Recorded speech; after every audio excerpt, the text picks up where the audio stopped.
In the late 80s, marijuana took a back seat as the demand for designer drugs such as ecstasy and cocaine took over. The Mafia muscled in, making hundreds of millions of dollars. Police were desperate to stop the influx of drugs onto the streets, so they started recruiting undercover officers to infiltrate the Mafia and get convictable evidence. One of those chosen was young Melbourne cop Damien Marrett. I joined the police force in the start of '87. In all, I spent 16 years in the police force. So 6 of those years, or just over 6 of those years, was undercover. It's harder than what it sounds. You know, a lot of people would say, oh, you know, I'd like to go out and pretend I'm somebody else and chat. But it's when you've got to remember all the lies that you've been speaking over the last 6 months and sustain that life, where it just becomes exhausting. Exhausting and addictive. When you do your first job and you get it to the point where some good crooks are busted, you're basically on a high, and you end up trying to chase that high throughout the rest of your undercover, career.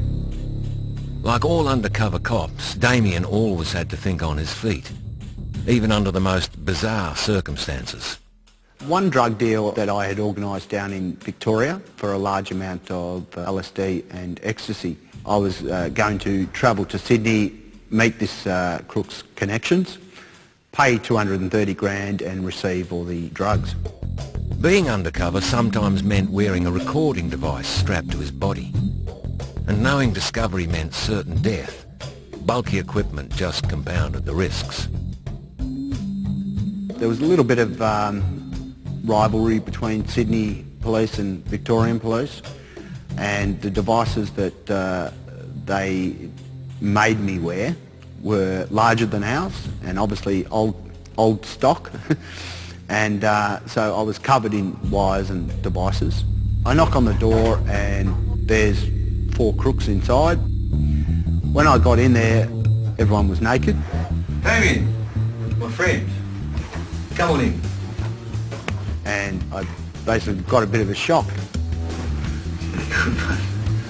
Good. Okay. Hello. They tell me to take my clothes off. And obviously I can't with the devices. Mate, it's a hot day. Take your clothes off. Feel free. Why? All right, boys? Well, comfortable? Or you puffs or something? No, mate. Have you got something to hide? No, mate. What's going on? And I'm trying to grip onto anything to get out of this, and calling them faggots, and we do things different I was actually from Perth, my cover story. Perth boys don't take their clothes off for you Sydney gays. What have you got under there? What are you hiding? I've got nothing under there, mate. What are you hiding? All of them were up, mate. I come here to a fucking drug deal, you moron. Take your clothes off and show us. No, put your clothes back on, mate. I'm not a fucking fool. Take your fucking clothes off! It got angrier and angrier, and I knew it was on the verge of fisticuffs and, pulling out weapons. I don't know where they were going to pull their weapons out from. Take your fucking clothes off! No, I'll fucking talk to you. This is fucking shit. I got down to the bottom. I ripped off the devices and gave them a call and said, listen, the reason why I didn't want to get undressed, we all said no guns. I had a gun. I'm willing to come back up and get naked. But the crooks didn't go for it. This was one of the many lucky escapes for Damien. While Damien continued his path to infiltrate the Mafia, around the country police were finding huge dope crops among the grapes of Griffith, out the back of Burke and up near Townsville. This was a problem that had to be fought on a national level. So the government formed a National Crime Authority known as the NCA. In the 90s, of course, the NCA was primarily focused on 2 or 3 organised crime groups, one of which was the Calabrians. And it was a national investigation in Adelaide, together with the South Australian Police, that they were targeting individuals who they thought were participating in criminal activity. One senior Mafia investigator working for the NCA at the time was Detective Jeffrey Bowen. He was about to be the key witness for the prosecution in an upcoming trial. The day before the trial, the Mafia sent a clear message. On the 2nd of March 1994, Detective Bowen received a parcel. It was marked as sent from IBM. Security checked the scanner was working, then proceeded to scan the unexpected parcel. It came up clear. It wasn't a terribly sophisticated bomb. Charges were placed inside a parcel with the triggering mechanism focused on the lid. As Jeffrey Bowen went back to his office to open the parcel, he ironically joked that it might be a bomb.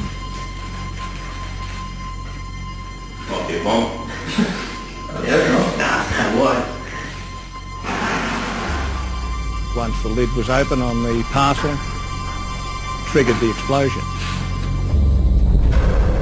The blast tore apart the NCA office on the top floor of a city building. The street below was showered with glass as windows blew out. Amazingly, no injuries to pedestrians. There's a huge shower of glass and then all paper was falling down and smoke billowing out, and then some vertical blinds were falling down, and it was just a mess everywhere. Police say a parcel bomb delivered to the office exploded near two men. One was killed, the second was seriously injured. The dead man was Detective Sergeant Jeffrey Bowen, a 36-year-old Western Australian detective on secondment to the NCA. He leaves behind a wife and two young children. This letter bomb was a targeted assassination on a police officer whose upcoming testimony threatened senior mafia figures. It shows the mentality of the Italian group that they put themselves on such a pedestal that nobody's allowed to touch them. And, you know, sorry, but that's not how it works. So, you know, it's sad. Jeffrey Bowen was a great detective and beautiful family, and lost his life just simply because he was trying to uphold the law.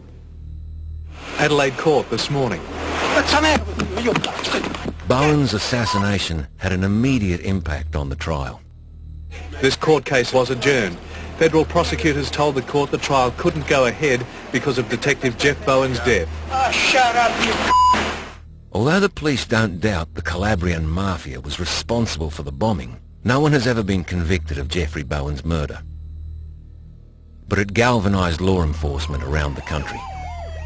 Traditionally in Australia, the criminal networks have primarily used corruption as the tool to influence law enforcement.